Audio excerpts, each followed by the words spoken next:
Philip Guston is my art grandfather. Star Wars is a big influence on me, and I would say that Philip Guston is in some ways my Obi-Wan. It's like his ghost comes up in my studio often in order to kind of push me on to that next rite of passage in painting. And it's the biggest honor I've had in my career to be the only artist that's ever been able to do a two-person show with Philip Guston.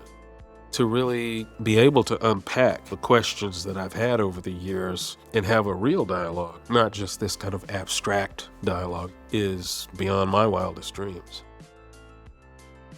Within my work, it's sort of like George Lucas, the light and the dark, but really just a very subjective idea about what it means to be an artist. In doing so, I've created my own universe or cosmology based on formal elements and emotional elements. Each character generally comes out of a need. Like there's a very adolescent, sort of ambitious and powerful version of me that I'm wearing him right now. This is a torpedo boy character I created when I was 10 years old, who I came to understand, at least at that time, as this expression of Black excellence. These ideas that I feel like I had to live up to as not only an artist, but just as a person. Philip Guston was a Jewish Canadian-American painter born in the early 20th century and raised on the West Coast at a time when the Ku Klux Klan was on the rise and tormenting various communities, especially Jewish and Black communities. In his teen years, began to paint the realities that other people perhaps weren't talking about so much. But with his brush, he was able to create a mirror and perhaps even a way to teach people how to read those symbols and to take something back. Guston is best known for his late work. So the forms from his early career came back, but they bore the residue of the abstraction that he had been mostly known for. America was in a very dark place.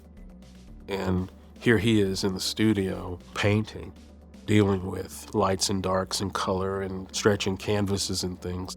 But what kept him going was he understood that you can fight in different ways. And I think bringing in that Klansman form into the work was his way of expressing that idea of protest and bringing to light that which was in the dark. And that gave me a great starting point to have a dialogue, to just say, okay, now I can start to carve back this onion of what I think America is.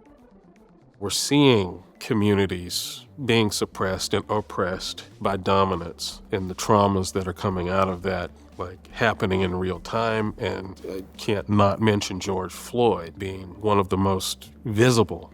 You know, the world is looking at this and going, how is this still happening, right? So I think I got to a place that Guston got to, where he's like, well, what can I do? You know, I'm not a soldier, I'm a painter.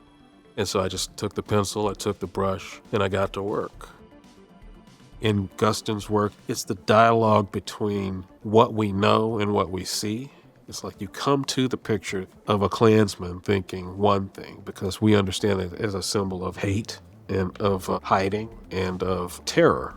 But the way that he executes the works, they can almost be grabbed like you would grab, I don't know, a Cupid doll or a teddy bear at a carnival. Like they're that innocuous and harmless, but you're oscillating back and forth between what you know and what you see.